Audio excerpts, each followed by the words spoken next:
దేవుడు ఏకవచనమా లేక బహువచనమా? బైబిల్ దీనికి పూర్తి సమగ్రమైన వివరణ ఇస్తుంది.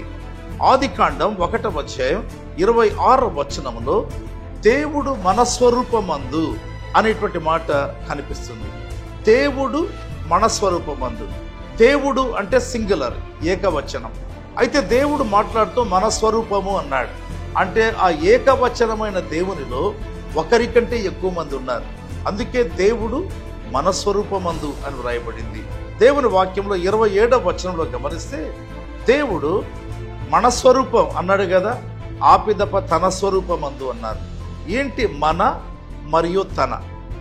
మన అనే మాటలో తన ఉన్నారు ఒకరు, తన అనే మాటలో మన ఉన్నారు. అంటే ఒకరికంటే ఎక్కువ ఉన్నారు. అదే త్రిత్వ సిద్ధాంతం. దేవుడు ఒక్కడే, ఆ ఒక్కరిలో ముగ్గురు ఉన్నారు: తండ్రి, కుమార, పరిశుద్ధాత్మ. ఆమేన్.